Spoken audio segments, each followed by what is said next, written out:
Lyddie by Catherine Patterson. Chapter 7. South to Freedom.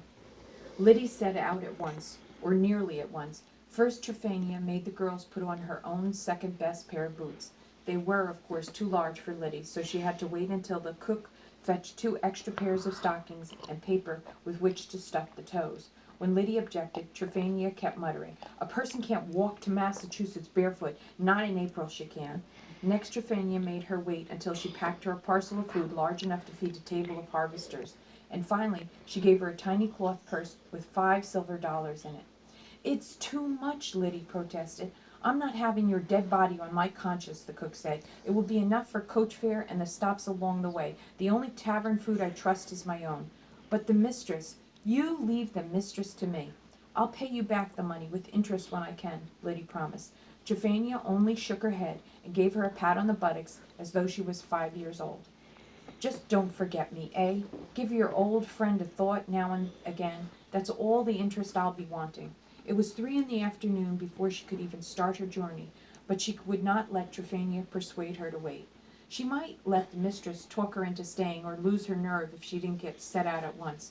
Her heart was light, even if her feet felt clumsy in their makeshift boots and the oversized stockings. She remembered Ezekiel and thought, "He walked north for freedom, and I am walking south."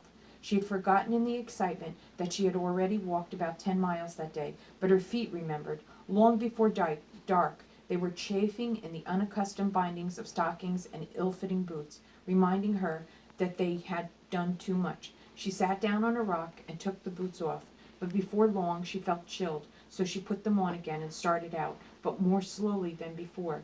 Then just as dusk, the sky opened and it began to rain. Not light spring showers, but cold, soaking torrents of rain, streaming down her face, icicles, rivulets down her chest and legs. She was obliged, reluctantly, to stop in the next village and seek shelter for the night. The mistress of the local inn was at first shocked to see a young girl traveling alone, and then solicitous. "You look near drowned," she cried, and asked her where she thought she was headed. "Lowell, it is it? Well, the stagecoach will be coming through the end of the week. Work for me till then, and I'll give you board." Lyddie hesitated, but her sodden clothes and her blistered feet reminded her how unsuited she was to continue the journey. She gratefully accepted the mistress's office and worked so hard that before the week was out the woman was begging her to forget Lowell and stay on. But Lyddie was not to be persuaded. She boarded the coach on Thursday in the same dismal rain she arrived in, handing over 3 of her precious dollars to the driver. She settled herself in the corner of the carriage. There were only 2 other passengers, a man and a woman, who seemed to be married, though they hardly spoke to each other. The woman gave Lyddie's dress and shawl and strange boots a critical going over with her eyes, then settled again to her knitting, which the bumping of the coach made difficult. With the muddy roads, it took 2 days to get to Windsor. They had not even left Vermont. Lyddie often wished she had saved her dollars and walked, rain or no rain. Surely she could have made it just as fast. But at least the disagreeable people left the coach at Windsor. The bed in the inn was infested with bugs, so she felt both filthy and itchy in the next morning, and was not happily surprised that the coach, which had seemed overcrowded with 3, was now to carry 6 as far as Lowell. One of the passengers was a girl about her own age. Lyddie wanted to ask her if she too was going for a factory girl, but she had a young man with her who appeared to be her brother, so Lyddie was hesitant to speak. And then, too, she remembered the look the previous female passenger had given her.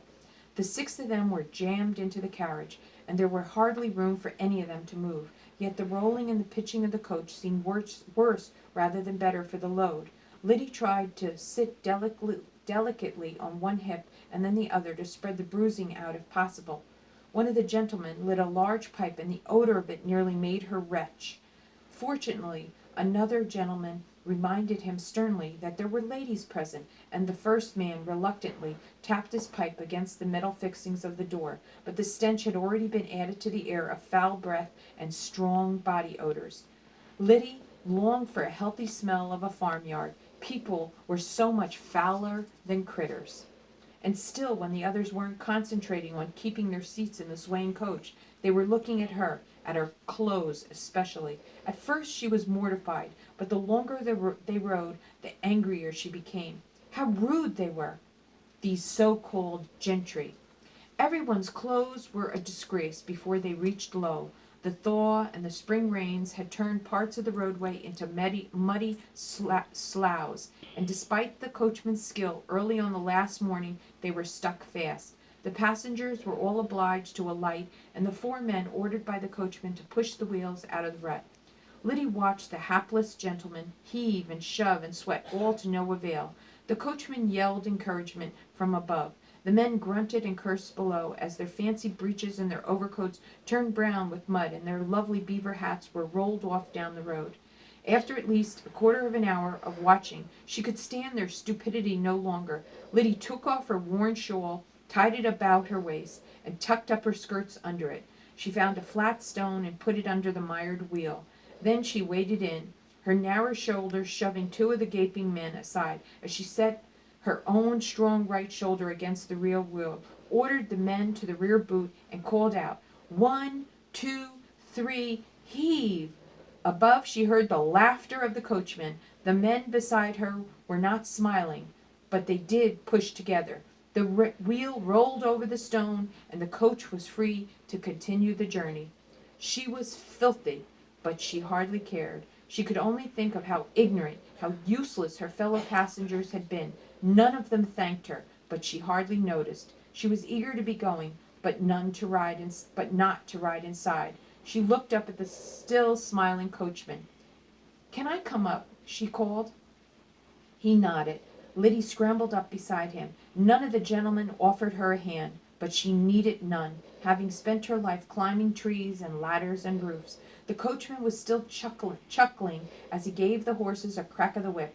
Cries of protest rose up from the passengers below. He jerked the reins, his eyes twinkling as more cries came up from the irate inmates as they tried to disentangle their bodies in the carriage and settle themselves on the seats once more. He shook his head at Lyddie and held the pawing team for a few moments until the jostling in the carriage finally ceased. "You're hardly one, you are," he said, reaching into the box behind him to pull out a heavy robe.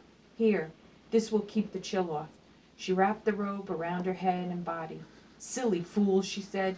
"Not the common sense of a quill pig monks, the lot of them. Why didn't you tell them what to do, eh?" "What?" he said. "And lose the entertainment?"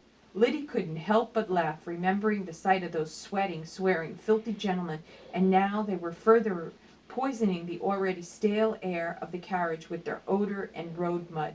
Indeed, someone was already raising the shade to let in a bit of cold, fresh air. "So, you're for the factory life?" Lyddie nodded. "I need the money." He glanced sideways at her. "Those young women dress like Boston ladies," he said. "I don't care for the fancy dress. There's debt on my farm. And it's your farm now, is it?" "My father's," she said. "But he headed west 4 years ago, and we haven't heard." "Oh, you're a stout one," he said. "Ain't your brothers to help?" "One," he said. And he'd be a great help, only my mother put him out to a miller. So until—" "Have you someone to look out for you in Lowell? A relative? Or a friend?" She shook her head. "I'll do all right on my own." "I've no doubt of that," he said. "But a friend to put in a word can't hurt. Let me take you to my sister. She runs a boarding house, number 5, it is, of the Concord Manufacturing Corporation. I'm obliged for your kindness, but think of it as payment for your help. You could have had it out in no time, had you? But never such fun. Coaching can be wearisome, lonesome job, my girl. I take my pleasure where I can. Did you see those gentlemen faces having to be rescued by a slip of a farm girl?" They crossed the bridge into the city late that afternoon, and city it surely was. It seemed to Lyddie that there was as many buildings crowded before her as sheep in a shearing shed, but they were not soft and murmuring as sheep. They were huge and foreboding in the gray lights of afternoon. She would not have believed that the world contained as much brick as there was in a single building here. They were giants, 5 and 6 stories high, and as long as the length of a large pasture. Chimneys belching smoke reached to the low-hanging sky. And the noise of it! Her impulse was to cover her ears, but she held her hands tightly in her lap, and she would not begin to be afraid now. She now had stared down a bear and conversed easily with a runaway slave. The other passengers, in their muddy clothing and with their various trunks, alighted at the Merrimack Hotel. Lyddie could tell at a glance it was too grand for her purse and person. In the end, she waited until the coachman had seen the horses and the carriage taken care of, and then let him walk her to his sister's boarding house. "I've brought you a little chip of a Vermont granite," he explained to the plump, smiling woman who met them at the door. Then he added, "We'd best come in by the back. Run into a little muddy stretch on the way down." And that is the end of chapter 7.